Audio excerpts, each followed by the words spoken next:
my familiar. Well, welcome to I think it's what is it, lecture number 64, 65, somewhere around there. We are at chapter part 2 of the Mor Nevuchim. Chapter 17 is where we are up to. And if you remember, the Rambam had said in the last two I'm going to try to cover chapter 17 and 18 today. It's some really, really good stuff.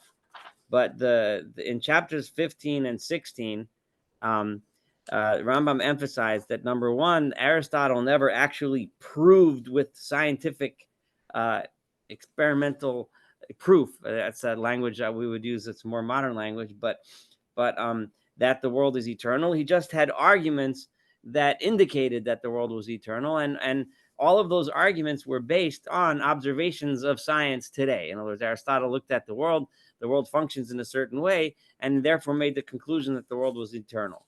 And then the Rambam said, all I need to do is to prove to you that it's not, I don't have to prove to you that the world was created ex nihilo, but I need to prove to you that it is possible that the world was. There is no scientific proof that the world was not created yesh me'ayin, ex nihilo, or created in time, as the Rambam sometimes says, meaning there was a period when there was nothing, right? And that okay, so that's where he left it off. So now the Rambam is in chapter 17 is going to move on to the next step, right? And that is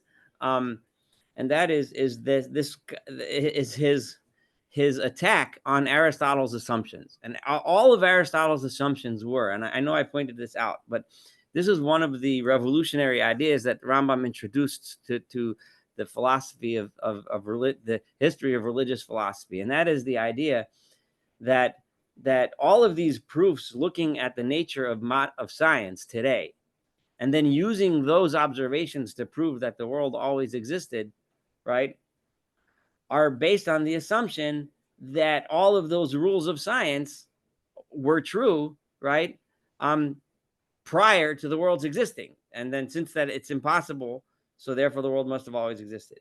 The Rambam is going to say, but the point is that when whatever that moment of creation was, it was that very moment that all the rules of science were also created, right? So therefore, we can't say that the world could not have been created because of XYZ rule that we observe.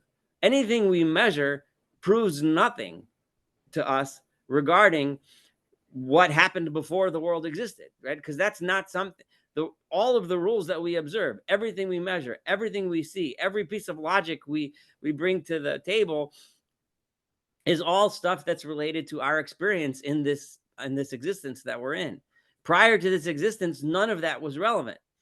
Okay, so he's going to make that point now, and he's going to make it by way of analogy, which by its very nature, you have to remember beforehand that we're on page 294 in the Pines, which is part 2, chapter 17. That's what we're going to start.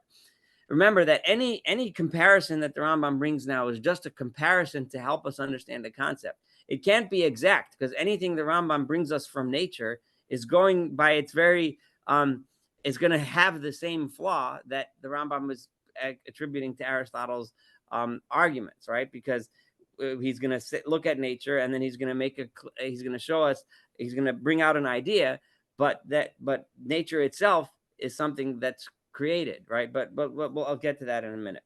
So here we go. In the case of everything produced in time, which is generated after not having existed, right? Even in those cases in which the matter of the thing was already existent, and in the course of the production of the thing had merely put off one and put on another form, right? In other words, everything that gets created, right? Everything that comes about before it came about, right?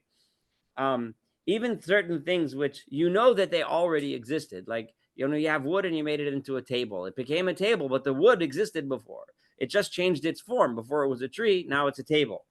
The nature of that particular thing after it has been produced in time, has attained its final state and achieved stability, is different from its nature when it's being generated, it's beginning to pass from potentiality to actuality. So basically what he's saying is that the table that's in front of me has certain qualities and characteristics that are different that it didn't have when it was a tree. When it was a tree, you couldn't have a cup of tea on it, right? And it's a table now, you can. It has a different quality, it has a different nature, right? It's also different from, sorry, was someone going to say something? Okay. It's also different to from the nature the thing had before it had moved so as to pass from potentiality to actuality, right? For example, the nature. So then he's going to bring an interesting example. This is interesting for a lot of reasons, and I'm going to go off on a tiny little tangent here. There's an old famous. There's an old debate about the nature of of parentage to a seed and how a seed develops in a woman's body into a baby. Right?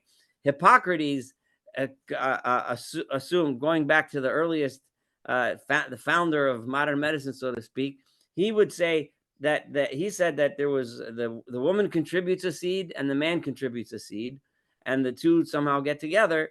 And that's obviously very similar to what we now know to be the case, right, between the sperm and an egg, right? But obviously they had no idea about sperm and eggs, but that's how he saw it. Aristotle was famous, and Plato also, for saying, oh, it's a bunch of, the woman doesn't produce any seed. There's the man's seed, and the woman brings things, whatever, through her blood, because they thought the menstrual blood brought the baby certain things, right? Galen came, and partly due to Galen was one of the first to start the idea of that we should like actually do like dissections and look. So he like famously dissected monkeys and things. So and he started to realize that there are parallels between the male and the female reproductive system, and the Galen decided that females do contribute seed, and so does males. And I'm giving you that background because it's interesting, because Rambam, who so often follows Aristotle, in this case makes the assumption that Galen is right. Now, why I'm pointing this out because we've touched upon several times that even though Rambam held Aristotle in high esteem, he clearly understood, and I've brought this out several times, that science advances, right? So Rambam was reading from Galen, who was the latest and greatest, at least in Rambam's time. Galen lived in, I think, the 2nd or 3rd century Rome, and Galen's books were the basis of medicine until the 16th, 17th century, until basically William Harvey discovered the circulation of the heart in England in 1640 something. I might be off by a little bit, but somewhere around there, right? Galen was kind of reigned supreme, right? Anyway, so I'll be about to read that. So here's what the Rambam is going to say. The nature of the feminine seed, which is the blood in the blood vessels, which they assumed is somehow related to the menstrual blood, is different from the nature of this seed as it exists in the state of pregnancy, right? Whatever it is, right? Whatever its nature is, it's different from it as it's growing in the woman's body as it's becoming a baby, right? After it has encountered the masculine sperm and become to move toward the transition from potentiality to actuality. Even at the latter period, its nature is different from the nature of an animal that after having been born achieves perfection, right? And while it's in the belly developing, it's different than a baby that's born. No inference can be drawn in any respect from the nature of a thing after it has been generated and has attained its final state and has achieved stability in its most perfect state to the state of that thing while it moved towards being generated. So if you look at a human being that's walking, outside of his or her mother, right, in its final form, right, you can't make assumptions about its nature when it was still inside, right? So, and he's going to double down on this analogy, and you'll see where he's getting. So let's keep reading this. So, nor can an inference be drawn from the state of the thing when it moves from being generated to its state before it begins to move thus. So whenever you, I'm going to skip a couple of things because he's kind of driving the same point down. But if you try to draw an inference, just one sentence. Whenever you err in this and draw an inference from the nature of a thing that has achieved actuality to its nature when it was only in potentia, grave doubts are aroused in you. If you try to say, well, a person walking around has XYZ quality, so therefore the baby inside must have XYZ quality, you're making a big mistake because they're two different natures. They're two different things, right? So, and the Rambam is going to give this example in a minute, right? and you and I can't imagine life without breathing, right? But the baby can't breathe, right? Now, you and I know there are fundamental changes in the physiology of a human being when it's inside to the physiology of a human being when it's outside, right? When it's born. And that it's astounding, those changes in physiology and how they occur. The same thing in terms of waste, right? A baby inside, its waste is taken through the placenta into the mother's bloodstream and then excreted through the mother's kidneys, right? Whereas when it comes out, it's being the waste out by itself, and so on and so forth. So things that must exist become impossible in your opinion, and on the other hand, things that are impossible become necessary in your opinion. Assume according to an example we have made, that a man of the most perfect natural disposition was born. Let's say, in other words, a child is born and they're perfectly healthy. It's an interesting example, an interesting hypothetical. And that his mother died after she had suckled him for several months. He was nursed for 6 months. The mother dies, right? So now, and it's on an isolated island, and the man alone on an isolated island took upon himself the entire upbringing of him who was born. So his father, right, who happens to be there, decides to raise his child. And so there you have a dad and you have a son who's never known a woman, never seen a woman, okay? Until he grew up, became intelligent and acquired knowledge. This child has never seen a woman or a female of one of the species of other animals. It's an island totally deserted. He doesn't see any women at all. I guess he's growing plants. That's all he eats. He doesn't see females. So accordingly, he puts a question saying to the man who was with him, how did we come to exist? He tells his dad, right? Where did I come from, right? What way were we generated? How did I get here, right? So the man says like this. He gives him this idea, which is going to seem really bizarre. Every individual was generated in the belly of an individual belonging like us to our species, right? There's somebody similar to us, and you are inside that person, and we're all start off inside that person's belly, right? And that individual is female in such and such a form, and he describes what a female body looks like. Every individual among us was being small within the belly. We were very small. We were moved and fed in there and grew up little by little until it reached such and such a limit in size. Then an opening was opened up in the lower part of this female body from which he issued and came forth.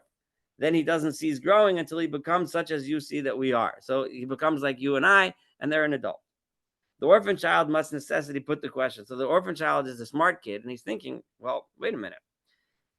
Every individual among us, when he was little, inside the belly, but alive and moving, did he eat and drink and breathe through the mouth and the nose? And did he make waste? Did he produce excrements? Right? So the dad says to him, no. So then the kid is going to think, he indubitably will hasten to set this down as a lie. He said, that's baloney, right? Every being that I see and I know has to eat, has to drink, has to breathe, right? And has to go to the bathroom, right? It's just a fact, right? And will produce a demonstration that all these true statements are impossible, drawing inferences from perfect beings that have achieved, because he's looking at you and I, right? And he's drawing inferences that this little baby can't possibly be inside the belly of this human being that you just described. He will say, if any individual among us were deprived of breath for a fraction of an hour, right, he would die, and that would be the end.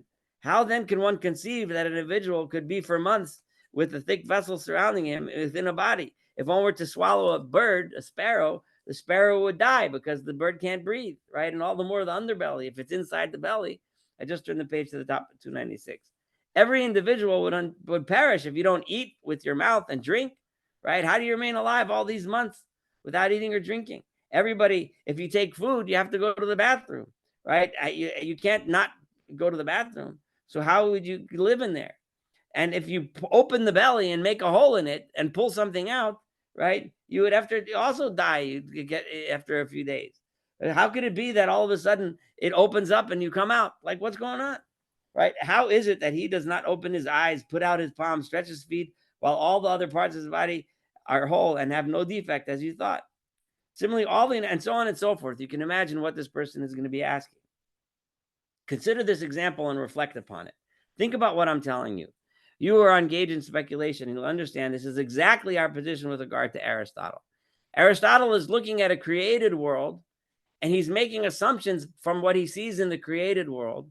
And therefore, he's saying that it has to be, right, that that these rules applied all the time. So if it's impossible for matter to be nowadays, like one of the play, and Rambam is going to take them apart piece by piece, but one of the most basic ideas of Aristotle was matter doesn't come from nothing, right? It comes from something. There was matter there before, right? A tree, it all grows from something that was there before. So it's impossible that the world just came from nowhere, right? Well, the thing is that only makes sense if you look at the world and you analyze it according to the rules of the world as you see it, right? It's like Rambam's analogy of the kid that grew up on the island. The world as he sees it, he can't conceive of a human being within another human being's body because how could it live, right? But we see the folly of this kid because you and I know we've seen women that are pregnant, we've seen babies being born, right? So we understand it. But how is that? Because the rules of physiology that apply to a baby, an infant in the mother's stomach, are not the same rules of physiology that apply to an adult walking around. And therefore, Rambam says it's the same thing here, right? For we, the community of the followers of Moshe Rabbeinu and Avram Avinu, right? We believe the world was generated in such and such a manner and came to a certain state from another state and was created in a certain state, which came after another state. In other words, we believe that the world was not the same. In other words, prior to creation, right? And even remember, I emphasize this a lot. According to Rambam, you're really not supposed to say prior because there was no time. Time itself was a creation, right? The rules of nature as we see them didn't exist because those rules themselves started when the world came to be as we see it. So all of Aristotle's proofs just fell right out the window. And the Rambam is going to lay them out. Aristotle begins to contradict us and bring forward against us proofs based on the nature of what exists. A nature that has sustained stability, is perfect, achieved actuality. As for us, we declare against him. We say to Aristotle, what do you mean?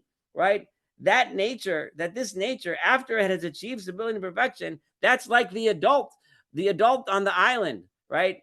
That never saw his mother, right? That's like Aristotle is looking at that adult and asking the same stupid questions, which aren't stupid from his perspective, but they're stupid from you and I perspective, right? Right. As for us, we declare this nature does not resemble in anything the state it was in while in the state of being generated. You can't ask me questions based on what you see and therefore say it can't possibly be that the world never existed and it was created yesh me'ayin ex nihilo, because before the world was created, it was a different existence, right? None of these rules of nature existed yet, right? So we can't. Now, what argument from among all that he advances holds good against us? Every single one of the arguments that Aristotle put forward has just went right out the window. Not a single one, because every single one was based on physics, was based on Aristotle's observations of the world that exists, which has nothing to do and has no similarity whatsoever to the world prior to its existence.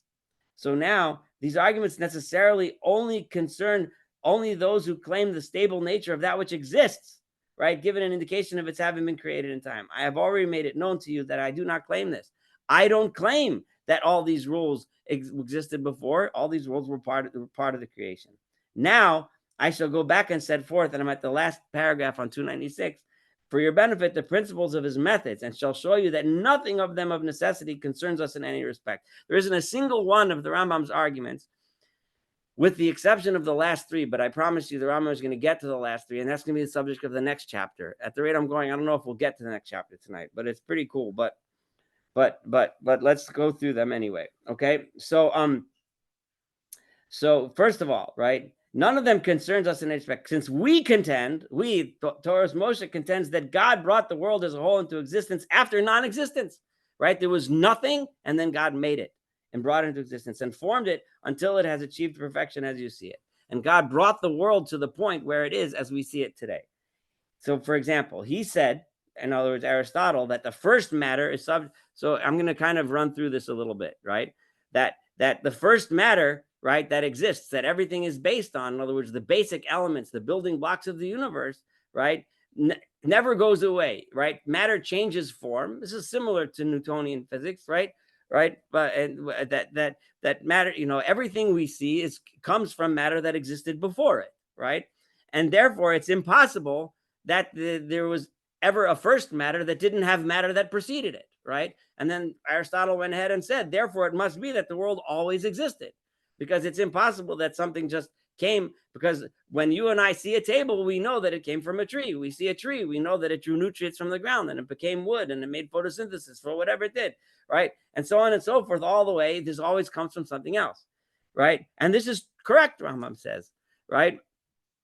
But the thing is, though, is that this first matter, which everything is created, in other words, the elements that are the building blocks of the universe, right, did not come from nowhere. It came from, however, the first matter came from nowhere. We maintain that God brought it into existence from nothing, and that after being brought into existence as it is now, and everything generated from it, and everything that passes away into it, and so on, it does not exist devoid of form, generation, and corruption. Then things come and they go, and they come and they go, right? It is not subject. Okay, so in order passing so on, because it is, but it is created from nothing. So that's the bottom line. And its creator may, if he wishes to do so, if God wants to, he can proverbially snap his fingers, so to speak. Rambam wouldn't like that saying, right? But and poof, it would become absolutely non-existent, right? Even though, according to nature, according to the rules of nature, matter just changes form. It can't be completely destroyed. But God, because he created the world from nothing, can turn the world to nothing. He can make it, so to speak, tohu vavohu in a second. We likewise say the same thing of motion. Remember that Aristotle said all motion has to come from something else that moves it. I'm going to speed through this a little bit, right? And so on. And this analogy holds good. But the bottom, I'm skipping a couple of sentences. I'm just going to say them outside quickly, right? That's true, right? But remember, the first motion came about when God created the world. Prior to that, there was no motion, because again, it came out of nothing. So we knocked out Aristotle's second proof. And then the third proof, the circular motion that has no beginning. Yes, that's correct. So Aristotle said if it has no beginning and no end, and it keeps going round and round, like you see the spheres of the universe doing that. So it has to be that it's always been going round and round. And Rambam says, but that's not true. Again, the same thing, right? And so on and so forth. We shall make a similar assertion with regard to the possibility that that must of necessity precede everything that is generated. For this is only necessary in regard to this being that is stabilized, and this being that everything that is generated from some being. Everything that comes out is reiterating similar points. So I'm kind of running through this quickly. But in the case of a thing created from nothing, neither this, okay, fine, we made this point enough.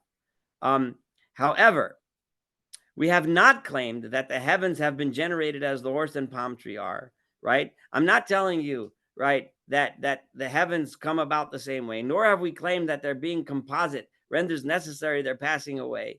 As is, it's possible that there's differences between things. We'll understand more why this is an important point later. I'm going to hold that off for just a minute. The essential point is, okay, I'm getting to the essential point of the Rambam just made, as we have mentioned, and these are the Rambam's words, that a being's state of perfection and completion furnishes no indication of the state of that being preceding its perfection.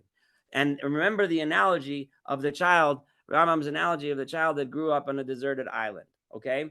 It involves no disgracefulness for us if someone says, now here, this is a fascinating paragraph here, because it's relevant to all the discussions people have of evolution and you know how and the whether or not Bereshis is literal. Rambam is going to address that in chapter 30 of this part. He's going to directly address translating Genesis, translating Bereshit, but he's going to hint to it here, so we'll get a little bit of a preview, right? And that is, if someone were to come and tell me that the heavens were generated before the earth, or the earth before the heavens. Now, just FYI, the Mefarshim on this point out, the Rambam is referencing a famous machlokes, a famous argument between Beis Shammai and Beis Hillel, right? Whether or not the heavens were first or the earth was first. But what the Rambam is saying is over here is that if people are debating which one is first, it doesn't really matter to me, right? Right? I'm not, right? It involves no discretion. If you want to say, if you can, in other words, if you can scientifically prove to me that the heavens came first, fine. If you can prove to me scientifically that the earth came first, fine. It doesn't matter. Or that a particular species of animals has existed without another species being in existence. One might ask, how could it be that lions exist before there's deer, right? This is the famous, like, similar to the question of what came first, the chicken or the egg, right? We see that species are intertwined. Well, actually, that's not analogy because that's one species, but every species of animal is intertwined with its existence with other species of animals, right? So how could it be that some existed before others, right? Is a question that some philosophers in the Rambam's time were debating. And the Rambam is saying, right, it doesn't bother me if you show that this animal existed before that animal. For all this applies to the state of this universe when it's being generated. Those rules, how the world developed and became what we see today. In other words, what you and I would call the evolution of the world to what we see, didn't necessarily always follows the same rules of science that we see in front of us today. There might have been different kinds of relationships. There might have been different kinds of things happening, things that we don't understand because the world was progressing towards its perfection. It was evolving. I know that's a modern term Rambam wouldn't have used, right? But he clearly understood, right, that this concept, the idea that the world evolves towards a certain state is something which the Rambam is saying here very clearly, and it's an extremely modern way of saying this, considering the time that he was talking like this. Similarly, in the case of animals, when they're being generated, when we see the creation of an animal itself, the heart exists before the testicles. The Rambam is talking about when you see aborted early animals, you see certain parts of the animals come earlier. Now, how could it be that the heart comes before the testicles or whatever? That's the example that he uses. But if when we see a whole animal, the whole animal needs to exist at once. In other words, the relationships that you see in an adult animal are not necessarily the same physiologic relationships that exist while the fetus is developing in the womb, similar to the point the Rambam made about a developing human being before, right? So a circumstance that may be, something that you can see for yourself, the veins before the bones. So and the animal has achieved, no part of its body can exist in it if any part of all the others. In other words, the animal needs all those parts to live, but only when you see it outside now. Maybe when it's inside, when it's developing, it's not true. And what the Rambam is saying is actually scientifically very accurate. I mean, the best example I can give is, like, the most famous example is when we see in a human being, right? When a baby is born, the baby's circulation is completely different, right? Because the baby is taking oxygen, and within the blood vessels draining the heart are designed to take the oxygenated blood and that bypass the lungs, right? Something called the ductus arteriosus, and go straight to the rest of the body. As soon as the baby's born with the first breath, the ductus closes, right? And all of the blood from the heart gets directed to the lungs, right? To get oxygenated, and then back to the heart. And then, so the entire physiology changes upon birth, right? So things and parts which had different relationships inside now have completely different relationships outside. I'm not claiming that the Rambam understood what the ductus arteriosus was. I'm just claiming that the concept, the idea that the physiology changes and develops toward a certain goal is what the Rambam is understanding here. All these assertions are needed, right? In other words, if you're going to arguing about whether the heavens are before the earth or whether the animals are this, only matter is if the text of the scripture is taken in its external sense. If you read the words of Bereshit literally and you think that it means exactly what it says, then you're going to have all these debates as to whether or not, how could this animal occur before that animal? Like, so some of them Mepharshim bring, like, how could a sheretz, right, become before, the creepy crawly things before the animals, if nowadays we look and we see that these animals can't survive without the relationships that they have with the other animals, right? So you have these questions when you look at scripture, the Torah, and you ask all these questions. However, Rambam says, even though it must not be so taken. I had this argument with so many Chabad rabbis that can go bonkers. The Rambam says it so many times that I can't even, it must not be so taken. In other words, do not take Bereshit in its external sense, literally, period. Rambam said it so clearly. I can't even imagine how he could possibly have said it more clearly. So as shall be explained later when he goes into depth to say that point. So don't read Bereshit as if it's a literal thing, and you must not do that. Okay, fine. Take that from the Rambam. When we shall speak of it at length, you ought to memorize this notion. Rambam reminds us again. Remember what I'm telling you. Do not take Bereshit literally. I'll explain it to you later. Don't worry. We'll get to chapter 30. but for it is a great wall, Rambam says.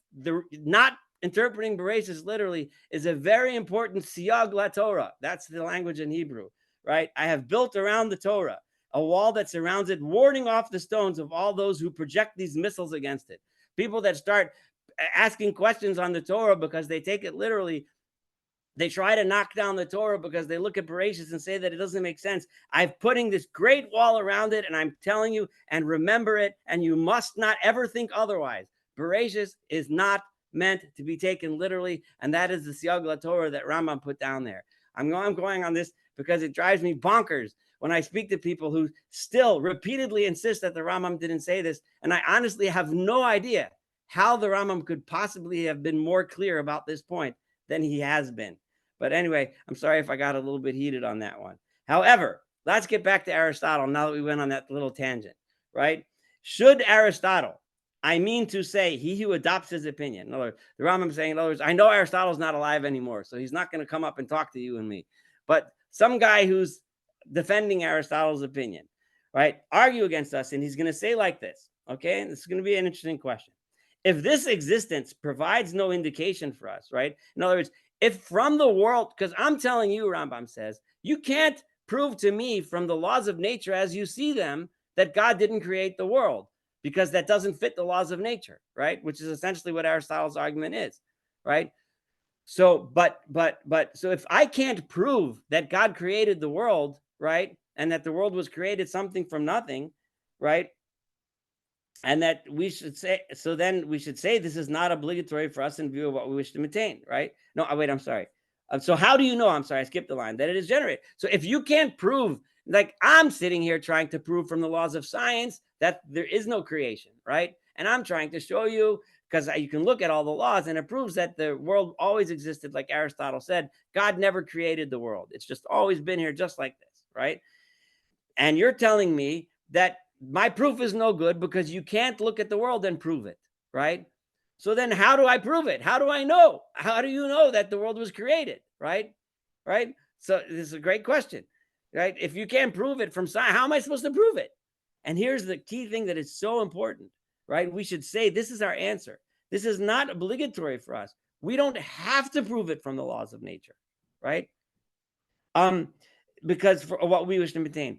I am not claiming that I could prove from science that God created the world. Now, please take this into mind, because there are so many people that have tried to mess around with the Torah and use it to prove that God exists.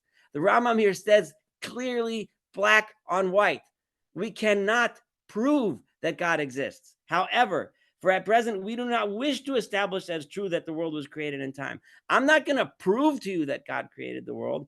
But what we wish to establish is that it's possible that it was created in time.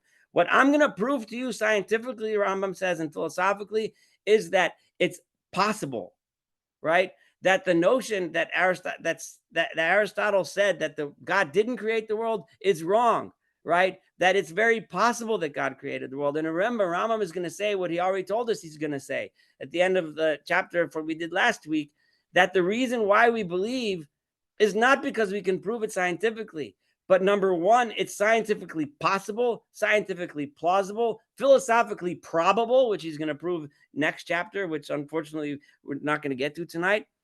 And once you laid out those factors, right, it's possible, plausible, probable, the next thing you do is believe what the prophets taught us, right? Because we have now no reason not to believe the prophets, right? Why shouldn't we believe the prophets if what they're saying makes sense?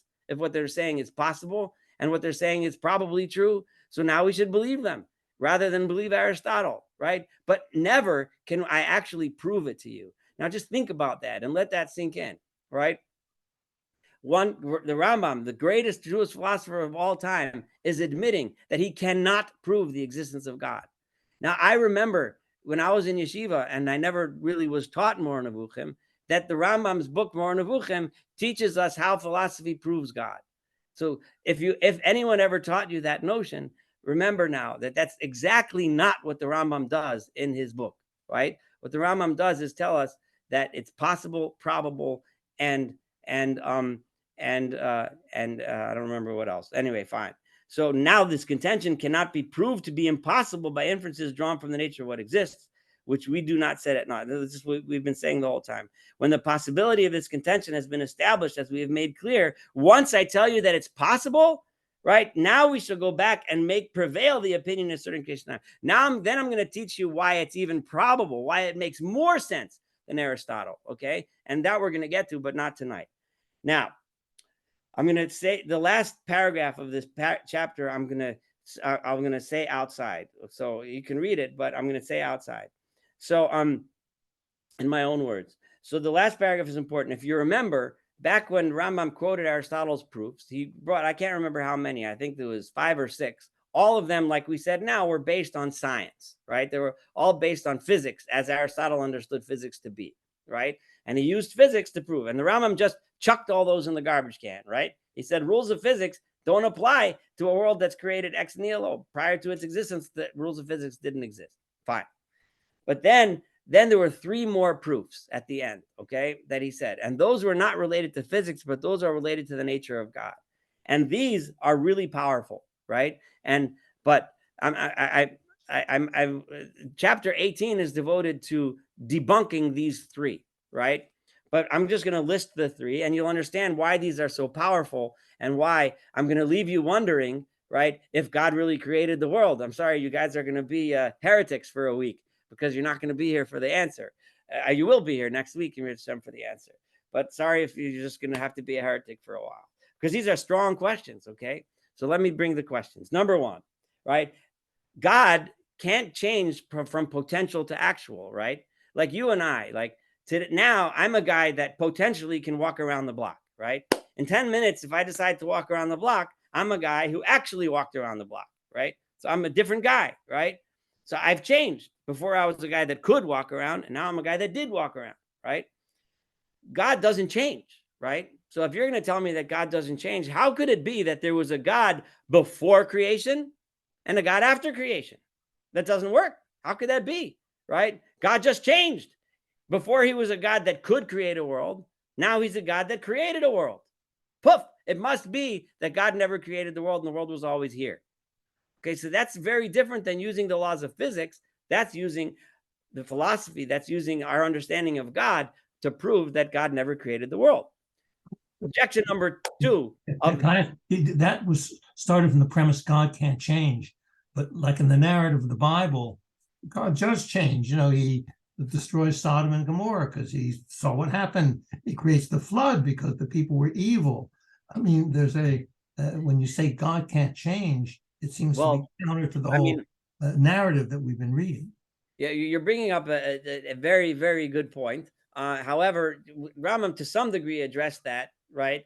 You know, how things change in the world, right? Even though God himself doesn't change. But we're going to get more into depth of that. But you have to accept, for the purpose of this argument, the basic idea of God, that is, God is immutable, doesn't change, right? But how that works. But he can making changes decisions. So we're saying he's immutable, but he changes based on. Well, no, we're assuming that God doesn't change decisions either. I understand the question that you're asking. How could it be that God doesn't change? And Rambam is going to say, I think he even says when he talks about the idea of providence, right? Which is basically the idea that God watches over the world and makes things happen different ways. We'll discuss how providence works. If God never changes, right? How does providence work? So on. I mean, that is an extremely important topic, and absolutely we will deal with it, right? But for the purposes of tonight, we have to accept. I'll shelve it. Okay. What? Yeah, we'll get there. But I'll shelve it. Okay. Good. Right. So the second issue is also based on nature of God, right? And that is as follows, right? If assuming that God created the world, right, then you would assume that there was a moment where God said, now it's time to create the universe, right? He woke up one morning, our alarm bell rang, it's universe day, and he said, poof, the Big Bang happened, the universe came, right? Which means that there was a moment prior, right, that it wasn't time to create the world, right? So now, why would God choose moment A, right, instead of moment B or moment C, right? What was different, right? It must be that God was reacting to some difference, like you and I, right? I come home, I'm hungry. Now I decide it's time to eat dinner. I didn't want to eat dinner 2 hours ago because I wasn't hungry yet, or I wasn't home yet, or I didn't go to the grocery store yet, right? But some external circumstance happened, and now I decided it's time to eat dinner, right? So if God all of a sudden decide, so obviously that doesn't make sense in pertains to God, because what could possibly change that makes God decide, now I'm going to create the world? So it can't be that there was a moment of creation, because the moment of creation makes you think that God's responding to an external circumstance and deciding now it's time to create the world. So that's objection number 2. That's Aristotle proof number 2. Again, not coming from science, but coming from the nature of God.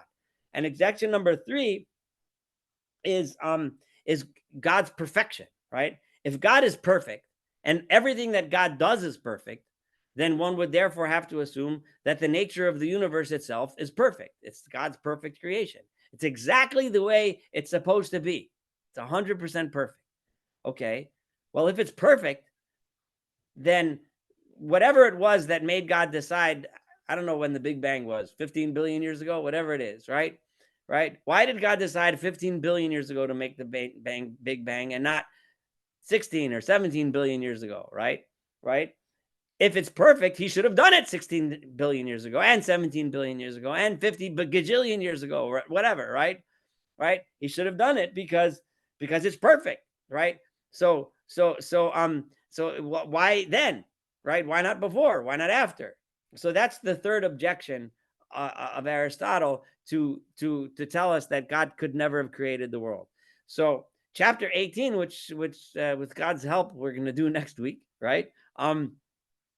And chapter 18, the Rambam is going to answer those 3. So this chapter was devoted to throwing out all of Aristotle's proofs regarding the nature of the world, right? Which we're discussing regarding the creation. I'm sorry, which came based on the nature of the world, right? So based on physics, Aristotle proved that the world was eternal and God didn't. There was no moment of creation.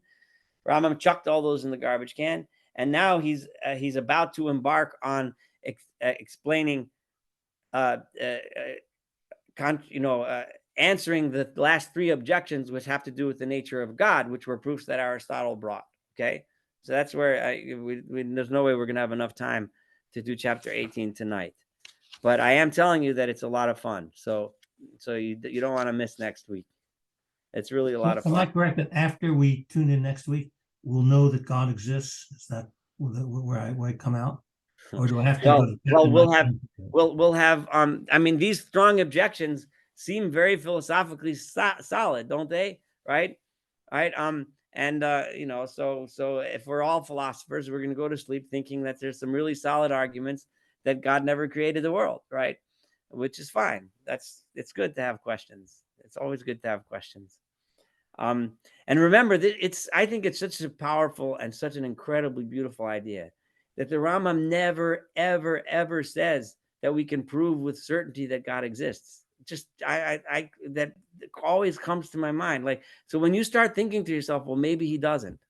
Maybe there was never a creation. Rambam is telling us that he wants us to think like that. I mean, think of the ramifications. He wants us to go through that process, and he emphasizes it over and over again. I'm never going to prove it to you. I'm going to tell you all kinds of reasons why I think it's true, right? Indications why it should be true, and indications why it's possible, why it could be true. But the bottom line is that we all are not just allowed to, but supposed to have that doubt in our mind. We're supposed to wonder. We're supposed to doubt. It's an incredibly powerful idea. It's so different than the simple understanding of when people quote the Rambam of the 13 principles of faith. Ani mamin b'emunah, I believe with a complete belief in the existence of God, right? That's Right. like the opposite of what Rambam says here. It's like But, literally the opposite, but what you about know? faith? I always, maybe I had too much Christian training in elementary school, but I thought faith and reason. Okay, reason, you can come to some conclusions, but a religious person, whether Jew or Christian, has faith, which means putting aside reason and just having faith, which by definition Yeah, is but an Rambam irrational very, belief. very clearly does not say that. He doesn't say put away reason. That's why he has to tell us that it's reasonable, right? He has to go through reason, right? He can't faith against reason. Rambam says no, right? He has to explain to us why it's reasonable, why it's possible, why it's probable, why it's not scientifically implausible, right? All of those things, right? So But why he's does he have the 13 principles? That's a very good question, which I'm going to have to defer to another time. Okay. Okay. No, it's a very good question, and the simple answer is that it's written for those that aren't going through this mental process that he wants those of us that turn to this book to go through, right? Those that want just the simple answers, the bottom line. All right, I believe in God. Because remember, the belief in God is fundamental. Don't get me wrong. It's fundamental to Judaism, believing in God, right? Of course, it absolutely is, right? And the whole religion makes no sense if you don't believe in God, right? I mean, we're doing everything we do because God said so, right? So it's no, at no point should one assume that Rambam didn't believe in God or didn't think that we should. But he's making it clear that going through this process of doubt, going through the process of logic, is something that's very important for all of us, and having these questions are an important part of the process of belief. One last question. Probable is what you said. You said possible, plausible, probable. Yeah. Probable, as I recall, is a percentage type of spectrum. Is in other words, it can be from 0 or right. 0 up to 100%. Is there some place on that spectrum where we're going to come out, or just we'll have to stop at probable? Which means that's a very interesting question. You're right. The probable is more of a mathematic term than, but Rambam is going to say, I can't remember if it's 19, 20, or 21, but in one of the upcoming chapters, he's going to show philosophical reasoning why it makes more sense to say that God created the world ex nihilo than to go with the idea of the eternity of the world, right? So more, and, so it's like, okay. So he's going to say 51%. right. Yeah, at least 51%. It's more probable. But there's a lot of this back and forth between him and Aristotle. In the next I don't know, the next 8 or 9, maybe 10 chapters, but we'll see as we go through it. And he's going to get to the questions, like a viewer bringing up of changes in the world. There's so much. I mean, there's so much. We're on a journey together, so we'll have a lot of fun. All right. With any other comments or questions?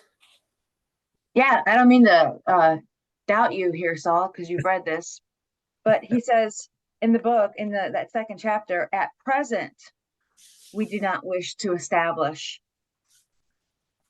as true that the world is created in time. It sounds like he said right now we're looking at it from you cannot not prove it. That's where we're going right now. But then he kind of skipped down. It looks like he says we shall make prevail the opinion asserting creation in time. So that's a very good point, and I did notice that. And thank you for raising it up. I was hoping you guys wouldn't pick up on it and call me on the table on that one. However, I want to bring up. So give me 1 second. I just have to find it. Okay, so just hold on there.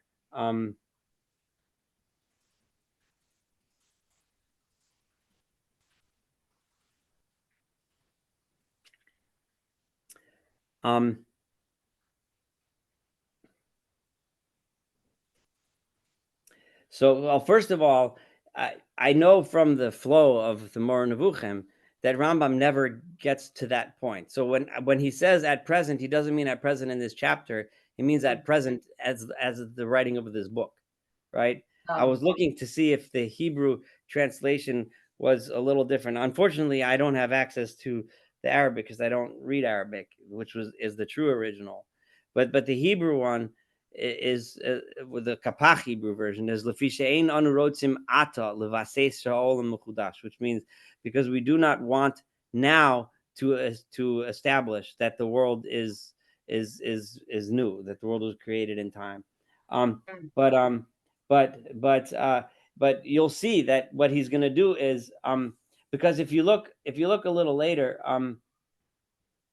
remember the last sentence of that paragraph is when the possibility of this contention has been established, as we have made clear, we shall go back and we shall prevail the opinion asserting creation. Now we shall make the opinion that creation in time will win. In other words, it'll be better. But Mm. as you'll see, you'll have to trust me. And if we learn through it, and if it turns out that I'm wrong, then great. Then we found out that I was wrong, and we learned more. But yeah, it is a good point. And thanks for bringing that up. Yeah, but you'll see as we go through it, you'll see that the Rambam is never going to claim that it's 100% proven. He just wants to prove that it's possible and probable. Right. But yeah, all right. So we'll stop there. Okay. Have a wonderful evening, and Great. thank Thank you you, all Saul. for joining. All right, be Thank well. you. All right. Yes.